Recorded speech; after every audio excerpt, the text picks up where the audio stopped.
Let's see who's on here really fast. Alicia. All right, Alicia, how you doing? Hi, how are you? Hey, pretty good. This is so cool. We can like talk. This is awesome. So, do you Well, have any I just want to yeah, tell say me. I'm a single mom, 27, fighting stage 4 appendix cancer. And Yeah. it's hard to Wow. stay positive being a mother.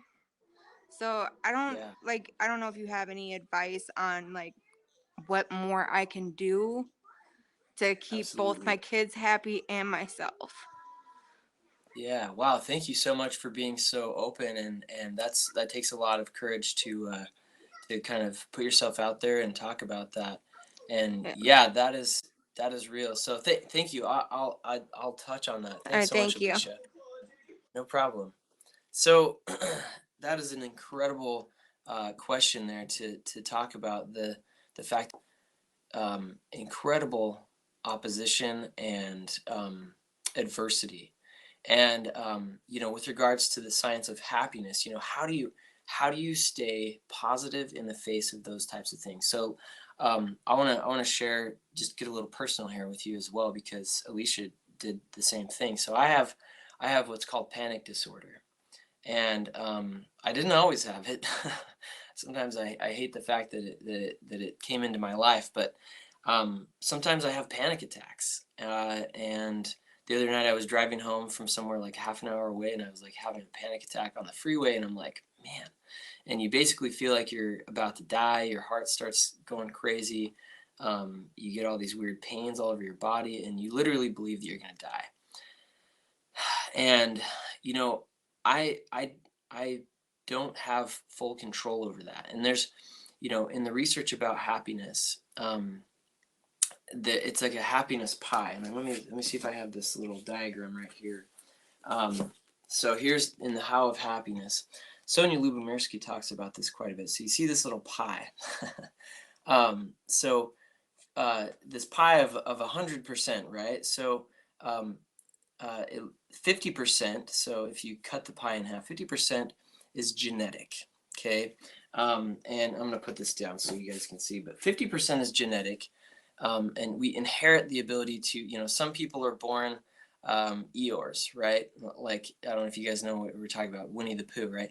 So genetically, some people are born Eeyores. Genetically, some people are born Tiggers, like, woohoo, and, and we don't have control over that fully. And so that's 50% of that is outside of our control. 10% is circumstantial. I had no idea I was going to develop panic attacks. You probably had no idea that Alicia, that you would, have those things happen to you in your life, like getting cancer, having, like my wife also was hospitalized for mental illness. We had no idea these things were going to happen to us, out of the blue sometimes, right? Circumstantial. We can't control that. But the crazy thing is this: we, as human beings, we over millennia of time, we develop the ability to synthesize in our brains this sense of fulfillment, of happiness, of optimism, and it is really hard. It is extremely hard. The same guy that is the father of positive psychology, Martin Seligman. He studied helplessness for half his career, probably more than half his career, where basically they train people and dogs. Mostly they started with dogs because it's probably not a very good thing to train humans, but to be helpless. They taught them helplessness, and it's when you believe that you have no power to change your circumstance. There's no way you can, there's nothing you can do to change your outcome. And learned optimism is what he teaches now, which is the ability to change that belief. So that other 40% is what I teach. So we talked about the 50% genetic, 10% is circumstantial, and up to 40%, sometimes more, is under our control. And so let me touch, sorry, I'm like really long-winded sometimes, but let me touch on a few things that you can actually do to really, feel like you have something that will help you to feel that positivity even in the face of that incredibly horrible circumstance that you face. So, you know, something that I think is really powerful, that they've shown in the research is positive anticipation. It can be anything. It can be as small as tomorrow I'm gonna cook crepes because I love crepes, or pancakes or something like that. Or in 2 weeks I'm gonna be meeting up with one of my best friends for lunch.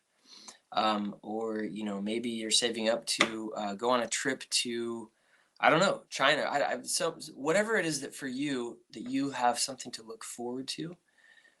They've shown that the actual looking forward to something is equally, it brings about the almost the same amount of positive emotion as the actual event that you're looking forward to. Sometimes it can even make more positive emotion. So that's something that you can do is think about something that you're excited about. You probably already do that, right? Um, Another thing is this: no matter how difficult your circumstance is, you still have a strength. You still have strengths. You still have things that you and only you are good at. Okay. And even if you're, a single mom struggling with cancer, like that is tough. Holy smokes.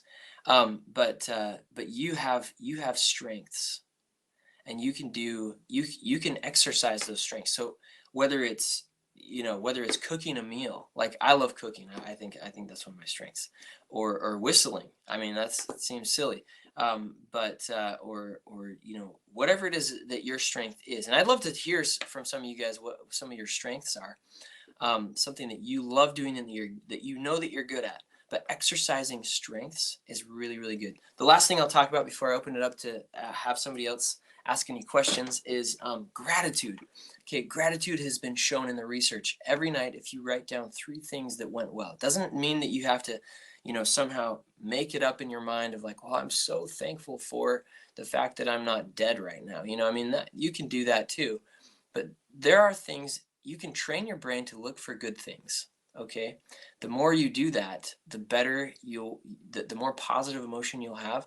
And actually, this is the crazy thing. And with all respect for your situation, Alicia, they've shown in the research that the more positive emotion you have, the better your body will work. And people who are recovering from cancer have been shown to do so much better when filling their life with positive emotion. So there's actually quite a bit of really interesting research on that. So hopefully that was helpful. Thank you so much that was an amazing question.